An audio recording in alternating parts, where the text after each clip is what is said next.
Hello everyone, welcome to KMB classes. UGC NTA NET JRF paper 1, जिसमें unit 1 teaching aptitude का है। इससे पहले की वीडियो जिन स्टूडेंट्स ने नहीं देखी है वो उन वीडियो को जरूर देखें।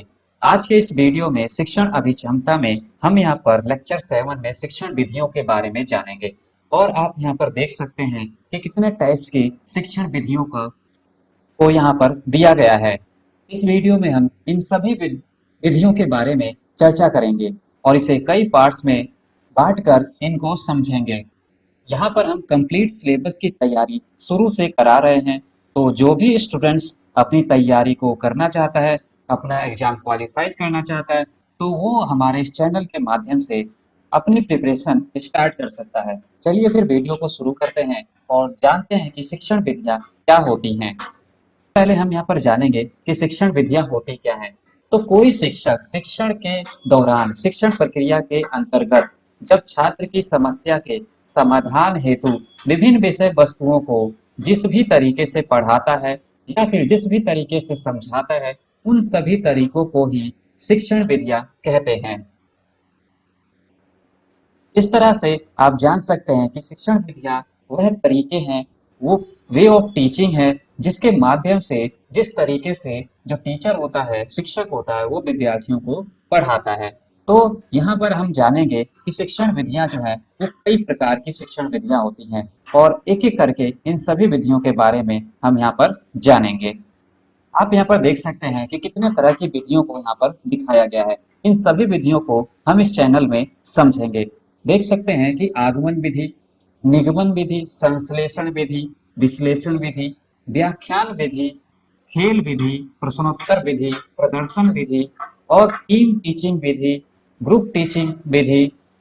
इसी के साथ ही फ्लिप टीचिंग, ब्लेंडेड टीचिंग, प्रस्तुतिकरण विधि, मूल्यांकन विधि, परिचर्चा विधि, परियोजना विधि, पैनल या फिर इसको आप विश्लेषण विधि भी कह सकते हैं, और अनुशिक्षण विधि। तो आप देख सकते हैं कि कितनी सारी विधियों को यहाँ पर मैं इस चैनल के माध्यम से आप लोगों को बताऊंगा। इसी के साथ ही आप देखेंगे ब्रेन स्टॉर्मिंग विधि, व्यक्ति अध्ययन विधि, मुक्त अधिगम विधि, माइंड मैपिंग, अवधारणा मानचित्रण, सादृश्य मूलक विधि, heuristic methods, assignment method, peer group interaction method, presentation method, संगोष्ठी विधि, पात्र अभिनय विधि, सहयोगात्मक और सहकारी विधि। इन तमाम विधियों को इस वीडियो के माध्यम से आप लोगों को अवगत कराया जाएगा। और साथ ही मैं यहाँ पर यह भी बता दूं दोस्तों कि इस क्वेश्चन से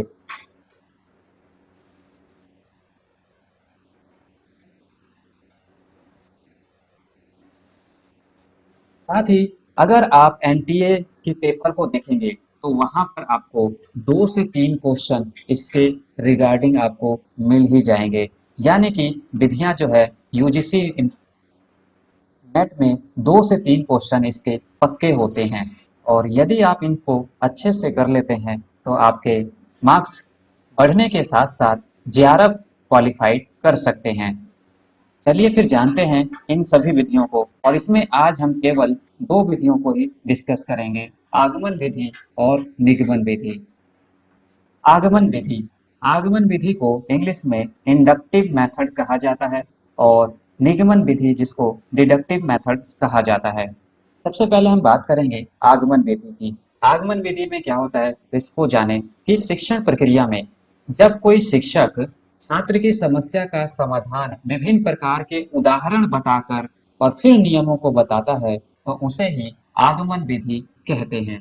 यानी कि यहाँ पर क्या कर रहा है जो टीचर है, वो क्या कर रहा है कि सबसे पहले उदाहरण बताता है और उदाहरण को बताने के बाद जब नियम बताता है, सिखाता है, तो उस विधि को हम आगमन विधि कहते हैं, जिसमें विशिष्ट से सामान्य की ओर चलता है, ज्ञात से अज्ञात की ओर चलता है और सरल से कठिन की ओर चला जाता है। उस विधियों को हम आगमन विधि कहते हैं। आगमन विधि का प्रयोग छोटी कक्षा के जो छात्र होते हैं उनके लिए प्रयोग किया जाता है और सरल विषयों के लिए इसका प्रयोग किया जाता है। इस तरह से आपने जाना कि जो आगमन विधि होती है उसमें जो कोई शिक्षक होता है वो समस्या का समाधान करने के लिए पहले वो उदाहरण बताता है, फिर उसके बाद नियमों को बताता है, और इस तरह की प्रक्रिया जहाँ अपनाई जाती है उसे आगमन विधि कहते हैं। इसमें विशिष्ट से सामान्य की ओर चला जाता है, ज्ञात से अज्ञात की ओर चला जाता है, सरल से कठिन की तरफ बढ़ा जाता है, और इनके माध्यम से जब कोई टीचर टीचिंग करता है तो उसे ही आगमन विधि कहते हैं, और ये छोटी कक्षा के छात्रों के लिए और सरल विषयों के लिए उपयुक्त माना जाता है।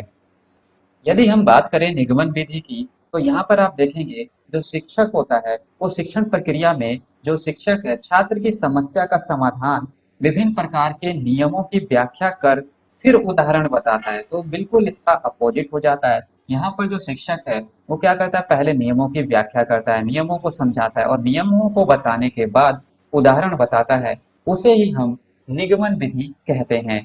इसमें होता है क्या कि सामान्य से विशिष्ट की ओर चला जाता है, अज्ञात से ज्ञात की ओर चला जाता है, और कठिन से सरल की ओर चला जाता है। तो अगर कोई शिक्षक ऐसा करता है तो हम उसे निगमन विधि कहते हैं। निगमन विधि का प्रयोग बड़ी कक्षा के छात्रों के लिए प्रयोग किया जाता है और कठिन विषयों के लिए किया जाता है। इस तरह से आप आगमन विधि में देखेंगे छोटी कक्षा के छात्रों के लिए और सरल विषयों के लिए, लेकिन जो निगमन विधि है वो बड़ी कक्षा के छात्रों के लिए और कठिन विषयों के लिए प्रयोग किया जाता है। यहाँ पर आपको ध्यान रखने वाली बात यह है कि जो आगमन विधि है और निगमन विधि, यानी कि जो दोनों विधियां हैं, इन दोनों ही विधियों के जन्मदाता कौन है, तो अरस्तु को माना जाता है। लेकिन कभी कभी क्या होता है कि आधुनिक युग में जो आगमन विधि के जन्मदाता है उसको बहुत से विद्वान जो है वो बेकन को मानते हैं, अरस्तु को नहीं मानते। लेकिन आपको आगमन और निगमन विधि के जन्मदाता की अगर बात की जाएगी तो आपको अरस्तु पर ही सही आंसर लगाना है। इस तरह से आप देखेंगे कि जो आगमन विधि है उसमें कोई जो निष्कर्ष है वो अपने आप आ जाता है, यानी कि जो आगमन विधि है निष्कर्ष क्या होता है इसमें अपने आप आ जाता है, लेकिन जो निगमन विधि है उसमें जो निष्कर्ष है वो हमें निकालना पड़ता है। तो इस तरह से इसको याद रखने के लिए आगमन से आप यहाँ पर निगमन देखेंगे तो यहाँ पर इसका आ ले लिया और इसका नी ले लिया। इस तरह से यहाँ पर मैंने आपको बताया कि आ आगमन का आ और निगमन का नी ले लिया, यानी कि आ मतलब निष्कर्ष अपने आप आ जाता है और नी मतलब निष्कर्ष को निकालना पड़ता है। इन दोनों को ही आप एक उदाहरण से अच्छे से समझ सकते हैं, जैसे कि आप उदाहरण में देखेंगे कि राम मरणशील है, श्याम मरणशील है, सोहन मरणशील है। इस तरह से आप देखेंगे कि यहाँ पर राम भी मरणशील है, श्याम भी मरणशील है, सोहन भी मरणशील है। तो आप कंक्लूजन क्या निकालेंगे कि सभी मनुष्य क्या है, मरणशील है। इस तरह से आप देखेंगे कि ये जो राम है एक विशिष्ट है, एक स्पेशल पर्सन है, श्याम भी एक विशिष्ट है, यानी कि जहाँ पर एक एक इंडिविजुअल की बात की जाती है वो सब विशिष्ट हो जाते हैं। तो यहाँ पर आप देखेंगे कि राम एक मरणशील है, विशिष्ट कथन है, श्याम मरणशील है और सोहन मरणशील है। तो ये कथन जो है विशिष्ट हो गए, और इसके बाद आपने जो निष्कर्ष में देखा कि सभी मनुष्य मरणशील हैं, यानी कि यहाँ पर एक यूनिवर्सल या जर्नलाइज किया, और जर्नलाइज करने के बाद देखा कि जो सभी मनुष्य हैं वो मरणशील है, तो ये क्या हो गया, सामान्य हो गया। इस तरह से विशिष्ट से जब सामान्य की ओर चला जाता है तो उसको हम क्या कहते हैं, आगमन विधि। यहाँ पर आप देख सकते हैं कि विशिष्ट से सामान्य की ओर जब कोई अध्यापक चलता है तो उसे हम आगमन विधि कहते हैं। इसके बाद हम निगमन विधि का एक उदाहरण देखते हैं। तो उदाहरण 2 में आप देखेंगे कि यहाँ पर एक फॉर्मूला है, और जैसे कि आप देख रहे हैं ब्रैकेट a प्लस बी का whole square 2 is equal to A की square plus 2ab plus B की होल स्क्वायर। ये एक नियम है, एक फॉर्मूला है, और इस फॉर्मूले के हिसाब से आपको आंसर क्या करना पड़ता है, निकालना पड़ता है। जो निष्कर्ष है वो क्या करना होता है, निकालना पड़ता है। इस तरह से आप यहाँ पे देखेंगे जो ये है, ये सूत्र दिया हुआ है, फॉर्मूला है, इसका कंक्लूजन आपको निकालना पड़ेगा। अब यहाँ पर इसका तो आंसर मान लिया ये हो गया, अब इसको आपको एक्सप्लेन करना पड़ेगा। और जैसे कि 7 + 3 का होल स्क्वायर 2 है, तो इसका भी क्या जो निष्कर्ष है वो a की square plus 2ab plus b की स्क्वायर ही होगा, नहीं होगा। इसलिए क्या करना पड़ेगा, यहाँ पर जो इसका आंसर है, इसका जो निष्कर्ष है वो हमें निकालना पड़ेगा। तो जहां आपको निष्कर्ष निकालना पड़े वहां पर आप निगमन विधि का प्रयोग करेंगे। इस तरह से आपने देखा कि जो आगमन विधि है और निगमन विधि है, इसमें किस तरह से आगमन विधि में जो निष्कर्ष है वो अपने आप आ जाता है, लेकिन निगमन विधि में हमें निष्कर्ष को निकालना पड़ता है। दोस्तों, ये दोनों ही विधियां बहुत ही इंपॉर्टेंट है एग्जाम के पॉइंट ऑफ व्यू से, क्योंकि यहाँ से हमेशा ही एक क्वेश्चन गारंटी है, फिक्स है, वो आता ही आता है। तो इन दोनों ही विधियों को जरूर समझें और जरूर इसको याद रखें।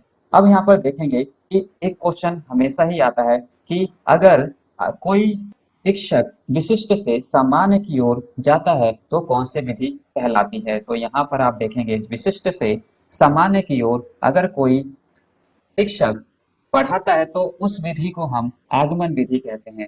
इसको आसानी से समझने के लिए आप यहाँ पर देख सकते हैं, मैंने लिखा है आगमन और निगमन। आगमन में यानी कि विशिष्ट से सामान्य की ओर चला जाता है, व्यष्टि से समष्टि की ओर चला जाता है, उदाहरण से नियम की ओर चला जाता है, और अवधारणा से निष्कर्ष की तरफ, तर्क वाक्य से सिद्धांत की तरफ, पूर्ण से अंश की तरफ, सरल से कठिन की तरफ, और ज्ञात से अगर अज्ञात की तरफ कोई जाता है तो उसे हम आगमन विधि कहते हैं। लेकिन इसका अपोजिट कर दें, यानी कि अज्ञात से अगर ज्ञात की तरफ कोई टीचर जाता है या किसी चीज को समझाता है तो उसको हम निगमन विधि कहते हैं। इसी तरह से कठिन से सरल की ओर बढ़ता है तो उसको हम निगमन कहते हैं, अंश से पूर्ण की ओर तो निगमन। यानी कि आपको इसमें ये टर्म याद रखना है कि पहले सामान्य दिया हुआ है या विशिष्ट दिया हुआ है। अगर सामान्य दिया हुआ है तो आप सामान्य से विशिष्ट की बात कर रहे हैं तो निगमन को टिक करेंगे, निगमन आपका सही आंसर होगा। लेकिन अगर पहले अवधारणा दे रखा है और अवधारणा के बाद वो कह रहा है कि निष्कर्ष तक पहुंचता है तो उसको हम आगमन विधि मानेंगे। इस तरह से आपको ये सारी चीजें समझ में आ गई होंगी कि आगमन विधि क्या होती है और निगमन विधि क्या होती है, और किस तरह से एग्जाम में अगर इसके क्वेश्चन आते हैं तो आप उसको आसानी से इसको सॉल्व कर सकते हैं। तो जिसमें निष्कर्ष अपने आप आ जाए वो आगमन विधि, और जिसका निष्कर्ष हमें निकालना पड़े वो निगमन विधि। और इसको आसानी से याद रखने के लिए, क्योंकि ये जो टर्म है आपके एग्जाम्स में हमेशा ही पूछे जाते हैं, तो इन सभी टर्म्स को आप याद रखें ताकि पेपर में जैसे ये टर्म दिखाई दे और जैसे ही पहला वर्ड आपको देखना है कि ज्ञात लिखा है और दूसरा वर्ड अगर अज्ञात है तो आपको आगमन विधि टिक करना है। इस तरह से आज हम इस वीडियो में दो ही विधियों को समझेंगे, और नेक्स्ट वीडियो में हम अगली विधियों के बारे में जानेंगे। साथ ही यहाँ पर यह भी कहूंगा कि अगर किसी तरह का आपको डाउट है, कंफ्यूजन है या कोई और क्वेश्चंस है तो आप हमारे वीडियो के कमेंट बॉक्स में आप उसको कमेंट करें और बताएं ताकि उसका सॉल्यूशन आपको मिल सके।